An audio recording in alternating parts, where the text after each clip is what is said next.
বন্ধুরা, সম্পূর্ণ পর্ব দেখতে চ্যানেলটি সাবস্ক্রাইব করুন।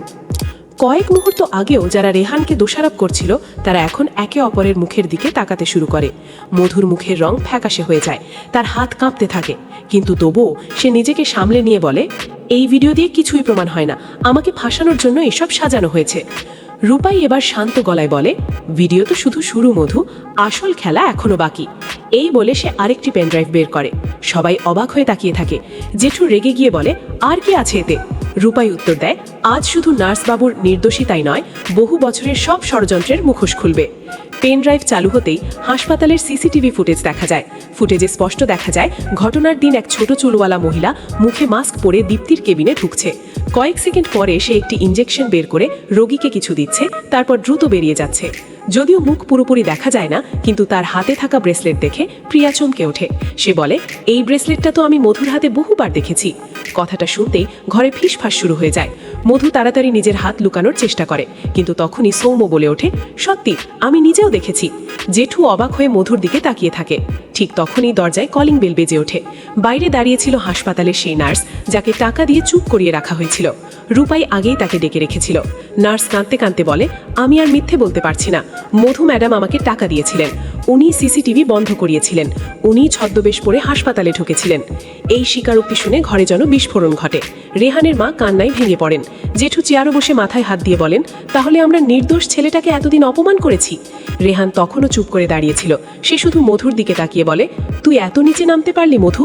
একটা নিরপরাধ বাচ্চার জীবন নিয়ে খেললি? মধু এবার আর নিজেকে সামলাতে পারে না। সে চিৎকার করে বলে, হ্যাঁ করেছি, কারণ আমি তোকে হারাতে চাইনি, আমি চেয়েছিলাম তুই শুধু আমার হবি। এই স্বীকারোক্তি শুনে সবাই অবাক হয়ে যায়। কাকিমণি ভয় পেয়ে যায়, কারণ সে বুঝতে পারে এবার হয়তো তার পুরনো গোপন সত্য বেরিয়ে আসবে। রূপাই তখন তার দিকে ঘুরে বলে, আর আপনি কাকিমণি ভাববেন না যে আপনার কথা আমি ভুলে গেছি। এরপর রূপাই রেহানের পুরনো মেডিকেল রিপোর্ট বের করে। সে জানায়, ডাক্তারি পরীক্ষার আগে রেহানকে ইচ্ছাকৃতভাবে অসুস্থ করে দেওয়া হয়েছিল, আর সেই পরিকল্পনার পেছনে ছিল কাকিমণি। এই কথা শুনে মিশকা পর্যন্ত অবাক হয়ে যায়। কাকিমণি কাঁপতে কাঁপতে বলে, আমি ভুল করেছি, আমি চাইনি ও ডাক্তার হোক। জেঠু এবার রাগে গর্জে ওঠেন। তিনি বলেন, তোমরা দুজন মিলে একটা ছেলের জীবন নষ্ট করেছ। রেহানের মা চোখের জল মুছতে মুছতে ছেলেকে জড়িয়ে ধরেন।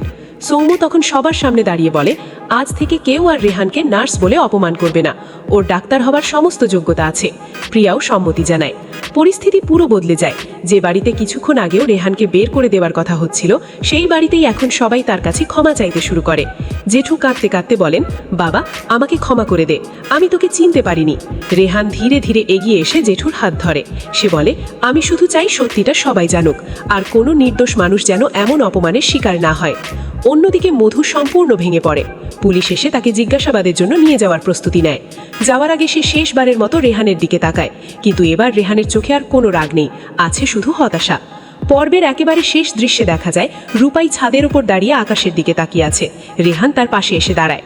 রূপাই মুচকি হেসে বলে, বলেছিলাম না সত্যি একদিন জিতবেই।